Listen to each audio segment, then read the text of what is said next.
Le Vab crèche, d'après un conte de Michel Gaudry, illustration de Mathilde Franc de Ferrières, histoire tirée de Tournesol numéro 257 de décembre 1997. Nous rappelons qu'un Vab, ou véhicule à l'avant blindé, est un véhicule servant à transporter des troupes, un véhicule blindé. Moïse écarquille les yeux. Au travers de l'étroite vitre, dans la lumière blafarde des phares, entre deux battements d'essuie-glace, il ne distingue guère plus que les rafales de pluie. De temps en temps, un éclair déchire le ciel, illuminant le rude paysage de sa lumière froide. Puis, tout retombe dans l'obscurité. Non, Moïse n'est pas de confession israélite, mais bon chrétien issu d'une famille pieuse où l'on a conservé la coutume de donner de temps en temps des prénoms bibliques. Et puis sa mère, en fin de grossesse, par un bel après-midi d'été, avait manqué se noyer en tombant d'une barque, ce qui avait singulièrement hâté la venue au monde du garçon. Seul dans son vab, Moïse tient ferme le volant, slalomant entre les trous de la mauvaise route, négociant au plus sûr les virages de peur de se retrouver les quatre roues en l'air, comme l'un de ses camarades en avait eu l'infortune quelques jours plus tôt. Au même moment, un peu plus loin sur la route, Youssef n'en peut plus d'entendre gémir Meriem à intervalles de plus en plus rapprochés.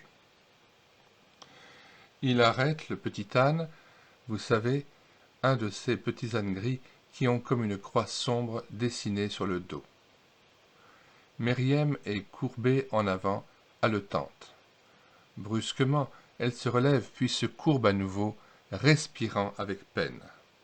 Désemparé, Youssef lui tient les mains tout en se répandant en lamentations. Non, jamais il n'aurait dû partir, jamais il n'aurait dû quitter Rachidier. Rachidier est un camp palestinien situé le long de la route côtière à quelques kilomètres au sud de Tyr. Mais ils n'avaient pas voulu que leur enfant vienne au monde dans un camp en ruine, ni sous les obus de mortier. Alors il a voulu rejoindre un cousin éloigné, réfugié misérablement là-bas, dans les collines, tout au fond d'un vallon.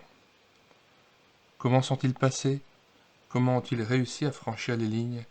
Il n'en sait rien.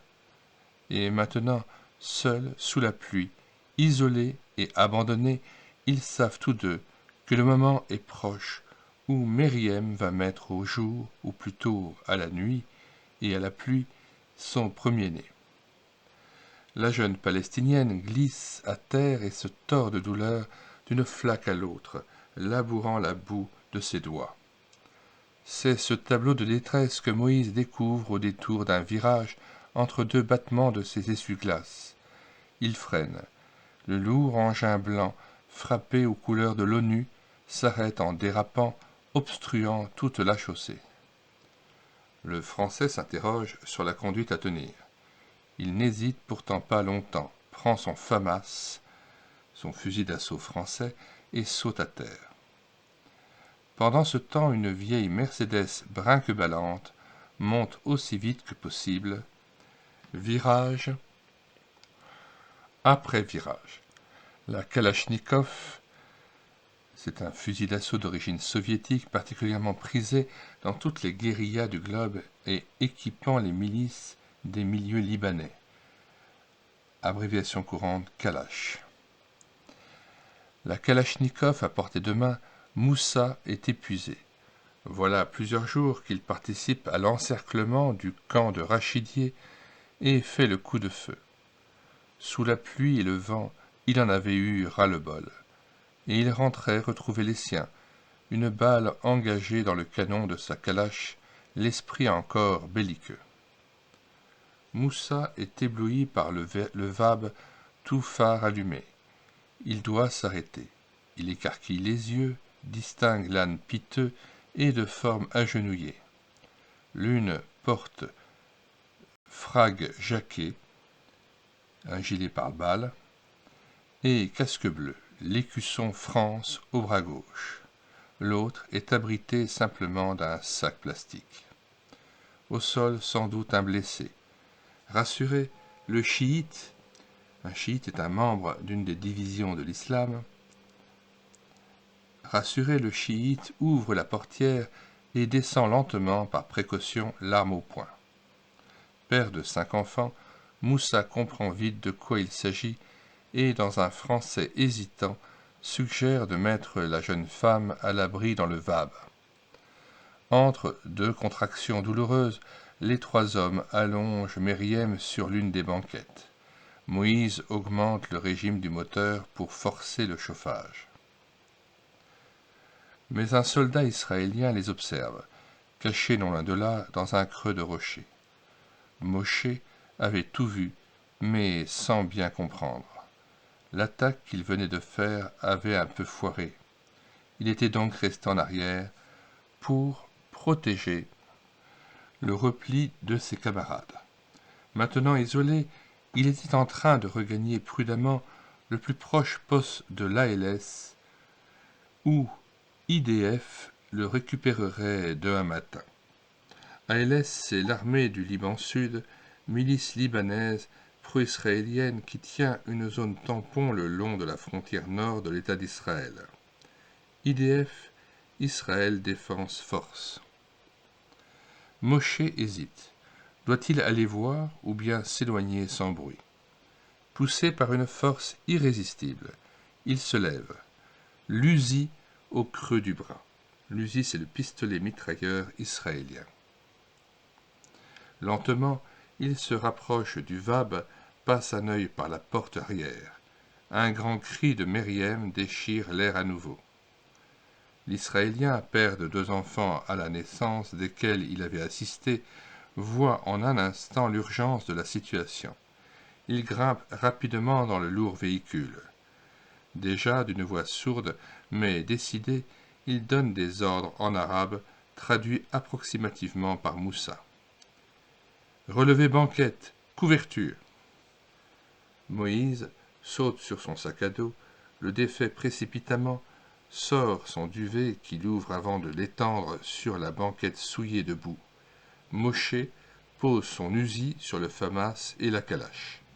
Youssef aide Myriam à enlever ses habits trempés.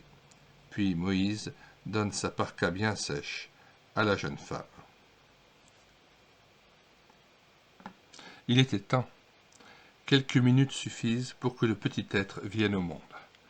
Moshe, l'Israélien, le prend par les pieds, l'élève. C'est un garçon. Il se tord pour décoller ses poumons. Inquiète, 5 paires d'yeux le fixent dans une attente qui semble durer une éternité. Un cri, enfin. Les 4 hommes hurlent de joie, alors que la jeune femme se détend dans un grand soupir. Moshe pose son petit fardeau sur le ventre de sa mère, sort de sa poche un fin fil de nylon et ligature le cordon en 2 endroits. Sur un signe, Moïse ouvre son beau buck tout neuf. Un buck, c'est un couteau de poche norvégien très prisé par le personnel de la finule. Sur un signe, Moïse ouvre son beau buck tout neuf, hésite un instant et tranche. Le petit passe de main en main au milieu des rires et des exclamations. Et Moïse a ouvert la parka et dépose l'enfant sur le sein de Myriam. Une fois refermé, le chaud vêtement ne laisse plus voir que la petite tête hurlante blottie dans le cou de la jeune femme. Rayonnante. Moshe parle à nouveau d'un ton de commandement, traduit par Youssef. Radio, docteur. Mince, il aurait fallu commencer par là. Moïse se fraye un chemin vers l'avant, appelle la salle OPS, mais il a bien du mal à faire comprendre de quoi il s'agit. Lorsqu'il a la certitude que le Swed McCoy, Swedish Medical Company, chargé du soutien santé de la finule. Lorsqu'il a la certitude que le Swed McCoy envoie une ambulance, il farfouille dans son sac pour en sortir un gobelet d'aluminium et la bouteille de champagne qu'il s'était réservée pour se réjouir ce soir avec ses meilleurs camarades. Il la présente timidement en demandant « Alcool? Pas alcool ?» Ils rient ensemble en se donnant de grandes bourrades. « Naissance, garçon! Naissance, garçon !» déclare Youssef. Moïse cherche le fil du verre, sort sa baïonnette, qu'il promène 2 fois sur le col du flacon, et hop, d'un seul coup, un seul, le goulot saute avec un flop retentissant sous les vivas de l'assistance. Myriam, la toute première, a le droit de tremper les lèvres dans le liquide inconnu, puis Youssef, le père. Ensuite Moshe, l'accoucheur, et enfin Moussa et Moïse. Ensuite, ils parlent, hésitant, toujours approximativement traduits par Moussa. C'est ainsi qu'ils découvrent leurs prénoms. Moi, Moussa, Moïse arabe. Moi, Moshe. Moussa Israël. Moi, Moïse. Toi, moi, lui, tout pareil. Moïse, Moshe, Moussa. Tout pareil, frère. Rire et serrement de main. Elle, demande Moïse. Elle, Myriam. Israël, Myriam. Français, Marie. Lui, Youssef. Joseph, français. Ils se regardent, surpris. Moïse désigne le bébé et, gêné, risque. Lui, Jésus? Lui, Jésus, reprend Youssef. En arabe, Issa. Israël, Yehoshua, conclut Moshe. Un silence sacré, puis de grands éclats de rire, et encore des embrassades et des serrements de main. L'ambulance arrive. On y transporte Myriam. Pendant qu'on lui dispense les premiers soins, les 4 hommes ont fait cercle, un peu gênés. Tout à coup, ils se prennent dans les bras l'un l'autre et s'étreignent. Le plus dur a été de faire monter le petit âne dans le vab. Youssef monte dans l'ambulance. Moussa récupère sa kalachnikov avec un soupir et regagne la vieille Mercedes.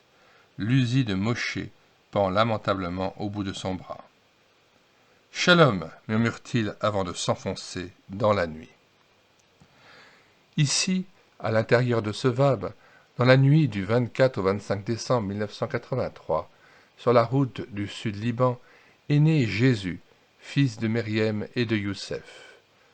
Moshe le juif, Moussa le musulman et Moïse le chrétien lui ont ouvert les bras.